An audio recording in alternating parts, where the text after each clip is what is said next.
Hi everyone, welcome to this YouTube channel Skillstart 3D. My name is Vivek and I'm gonna teach you Blender, basically from modeling to animation and everything.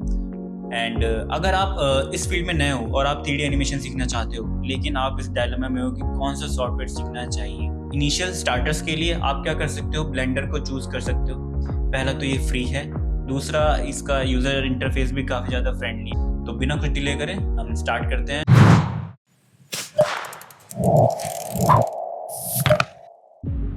पहले जब आप blender open करेंगे, पहले तो हम इसे download करते हैं, ऑब्वियसली ओपन नहीं, पहले हम डाउनलोड करेंगे। ठीक है, डाउनलोड कैसे करेंगे? सबसे पहले आपको जाना पड़ेगा गूगल क्रोम पे आपको टाइप करना है सिंपली ब्लेंडर एंड यहाँ पे आपको ब्लेंडर की साइट पे जाके सिंपली डाउनलोड कर लेना है। ठीक है, सिंपल है। आजकल तो हर किसी को चीज़ें डाउनलोड करना आता है, तो मुझे नहीं लगता यहाँ पे कुछ दिक्कत आने वाली है। चलिए, जब आप ब्लेंडर को ओपन करेंगे तो सबसे पहले तो आपके सामने कुछ इस तरीके का इंटरफेस आएगा। सिंपली जब आप इसके बाहर क्लिक करेंगे तो वो चीज़ जो अभी आ रही थी आपके स्क्रीन के सामने वो हट जाएगी। अब हमारे सामने क्या, ये वर्क स्पेस आ गया है, 3D वर्क स्पेस। हम यहाँ पे अपना जो भी हम 3D में वर्क करते हैं बेसिकली इसी वर्क स्पेस पे करते हैं। ठीक है, हमारे सामने है सबसे पहले 3 चीज़ें, एक है camera, cube and light.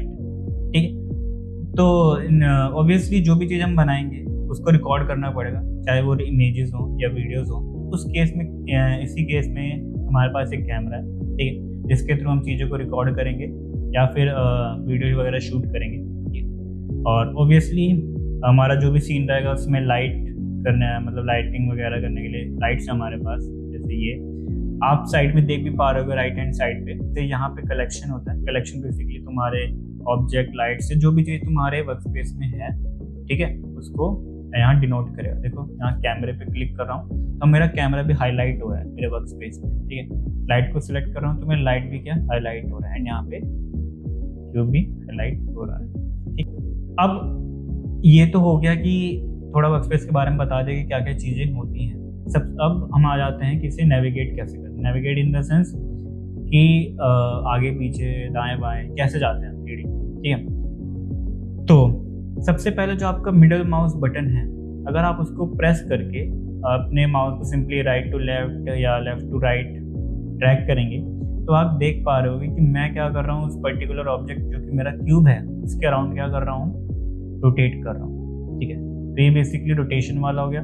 And simply scroll को अगर मैं आगे करूँ तो जूम इन, स्क्रॉल को पीछे करूँ मतलब स्क्रॉल अप एंड डाउन करूँ तो zoom in zoom out, simple है। ठीक है, अब एक और इसमें टर्म होता है पैनिंग। तो बेसिकली पैनिंग उसी तरीके का ऑप्शन है, मतलब ऑप्शन ही ऑब्वियसली टर्म है जो हम यूज़ करते हैं इस तरीके की मूवमेंट के लिए। ठीक है, ये थी 3 चीज़ें जो कि नेविगेशन में आपकी हेल्प करेंगी। पहला रोटेशन, ठीक है, दूसरा स्क्रॉल अप स्क्रॉल डाउन मतलब जूम इन जूम आउट, तीसरा पैनिंग।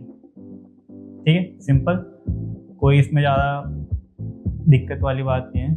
ठीक है, अब हम बात कर लेते हैं कि हमारे वर्कस्पेस में क्या क्या चीज़ें पड़ी हुई हैं ऑलरेडी। ठीक है, जो चीज़ मैंने आपको बताया रोटेशन के लिए, अगर आप राइट हैंड साइड में देखेंगे तो कुछ कलरफुल बॉल्स हैं। ठीक है, आप सिंपली इसको क्लिक करेंगे तो और अपने माउस पे मूव करवाएंगे तो देख पा रहे हो कि सेम वही चीज़ हो रही है। ठीक है, ये मैग्नीफाइंग ग्लास है, जूम इन जूम आउट हो रहा है इससे। ठीक है, पैनिंग हो रही है इससे। ठीक है, ये कैमरे का ऑप्शन है। यहाँ पे 2 चीज़ें और, इनको बाद में डिस्कस करते हैं। ठीक है, अगर अभी बताऊंगा तो बहुत ज़्यादा कॉम्प्लिकेटेड हो जाएगा। ठीक है,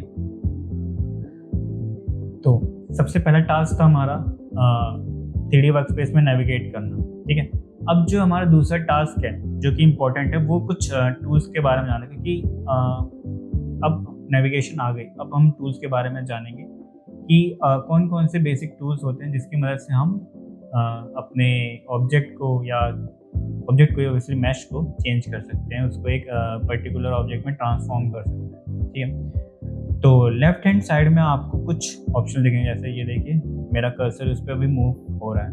ठीक है, पहला है सिलेक्ट बॉक्स, मतलब सिलेक्ट बॉक्स आ रहा है, बेसिकली सिलेक्ट टूल कह सकते हो इसको। अगर मैं किसी भी ऑब्जेक्ट को मतलब क्लिक करूँ तो वो सिलेक्ट कर रहा है। ठीक है, यहाँ पे हाईलाइटेड भी है ब्लू कलर की उससे बॉक्स से। दूसरा है ये move tool. Move tool basically क्या करता है, नाम से पता चल रहा है, वो चीज़ों को क्या करवाएगा, मूव करवाएगा। ठीक है, अगर मैंने इस पर क्लिक करा, मेरा लाइट पहले से सिलेक्टेड था, तो यहाँ पे 3 एरोज आ गए हैं। ठीक है, एक ब्लू कलर का एंड ग्रीन कलर का एंड रेड कलर का। पहला जो है जेड है, जेड एक्स मतलब ये ब्लू वाली ऊपर नीचे हाइट को डिनोट कर रही है। ठीक है, ये ग्रीन वाली क्या वाई को डिनोट कर रही है, लेंथ मान लो या ब्रेथ मान लो, सिमिलरली एक्स ये रेड वाली। ठीक है, ये तो पर्सपेक्टिव पे डिपेंड करता है कि लेंथ ब्रेथ क्या रखना चाहते हो आप।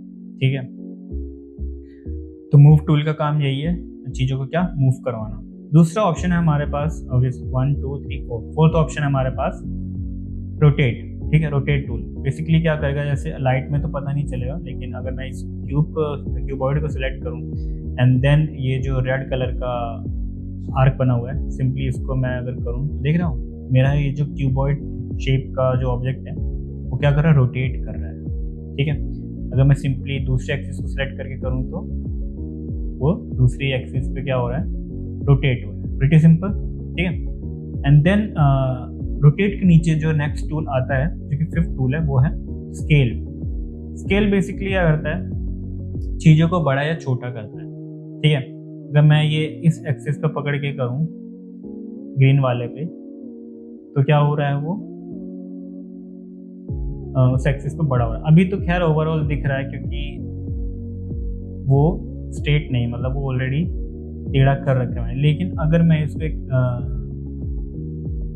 अब करूँ तो ठीक एक उसकी तरह बन गया ये, जो भी मान लो स्केल की तरह ही बन गया ये तो। ठीक है, अब एक डाउट आता है कि सर या फिर भैया जो भी आप मुझे कहना चाहो कह सकते हो। ठीक है, कि ये तो हम एक पर्टिकुलर एक्सिस पे कर रहे हैं, मान लो अगर तुम्हें सारी एक्सिस पे करना है। ठीक है, लेट्स सपोज मैं इसको डिलीट करके एक नया इंपोर्ट करता हूँ, ये मैं बताऊंगा कैसे मैंने इंपोर्ट करा। ठीक है, तो सिंपली आप देख पा रहे हो, अगर मैं किसी भी एक्सिस पे क्लिक ना करूँ लेकिन फिर भी उस जो सर्कल जो इन्फ्लुएंस क्रिएट कर रहा है उसके बीच में अपना माउस का कर्सर रख के ड्रैग एंड ड्रैग करूँ तो क्या हो रहा है, ओवरऑल उसका शेप क्या हो रहा है, पूरा इंक्रीज हो रहा है। ठीक है, तो ये इसमें ये करता है। और दूसरा आपको यहाँ पे कुछ स्क्वायर्स भी दिख रहे होंगे अलग अलग कलर के, अगर मैं जूम करूँ तो रेड कलर का एंड ब्लू कलर का एंड ग्रीन कलर का।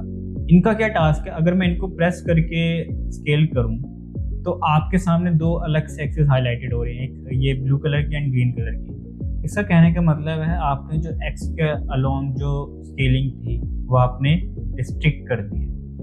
अब जो भी मूवमेंट हो रही है वो सिर्फ Z axis and Y axis के अलोंग हो रही है। ठीक है, जैसे मान लो आपको जेड एक्सिस पे स्केल नहीं करना है, लेकिन आपको जेड एक्सिस यानी हाइट एंड वाई एक्सिस के अलोंग आपको उन चीज़ों को दोनों को स्केल करना है, लेकिन आपको एक एक्सिस पे स्केल नहीं करना है। सिंपली जिस एक्सिस पे नहीं करना है उस कलर का आपको स्क्वायर वाला ऑप्शन को प्रेस करोगे तो रेस्ट्रिक्ट कर देगा उसकी मूवमेंट। ठीक है, इट इज सिंपल। हमारे पास जो अगला ऑप्शन है या फिर अगला जो टूल है वो है ट्रांसफॉर्म टूल। ये बेसिकली क्या करता है, जो भी अब तक ये ऊपर मूव रोटेट एंड स्केल था उनको मर्ज करके ऑल इन वन टाइप का है। जैसे 3-in-1 कॉपी बचपन में होती थी ना, इंग्लिश हिंदी मैथ सारी चीज़ें, सिमिलरली ये आप एग्जांपल ले सकते हो। ठीक है, दूसरा है ये उसके आगे नीचे आता है एनोटेट टूल। ये बेसिकली कुछ नहीं है, इसका तो यूज ही ज़्यादा नहीं आएगा आपको। ये कुछ भी आपको अपने वर्क स्पेस पे लिखना है, जैसे मान लो मैं लिखूँ यहाँ पे बॉक्स। ठीक है, बॉक्स से डिनोट करूँ तो ये मैं इसका यूज़ करके कर सकता हूँ और इसका कुछ यूज़ नहीं है। ठीक है, दूसरा ये मेजरमेंट वाला है। ठीक है, कुछ भी मेजर करने के लिए मैं इसका यूज़ कर सकता हूँ। ठीक है, एंड उसके नीचे आता है ऐड क्यूब।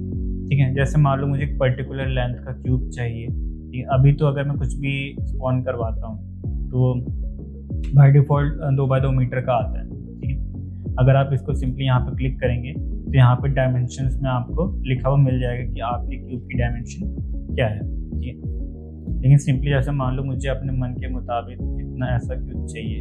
ठीक है, ठीक है, क्यूब आ गया ना, लेकिन उसकी लेंथ क्या है अलग, वो मेरी मर्जी से आया, मैंने उसको उस हिसाब से क्रिएट करा। ठीक है, तो ये हो गए हमारे क्या टूल्स। हाँ, इसमें जैसे नीचे एक छोटा सा एरो दिख रहा होगा, अगर आप इसको डबल मतलब देर तक प्रेस करके रखेंगे तो आपके पास डिफरेंट शेप्स का भी वो आ जाएगा ऑप्शन। जैसे मान लो ये यूवी स्क्वायर है, ठीक है, मुझे ऐसा कुछ स्क्वेयर चाहिए इतना बड़ा, एंड देन हेयर।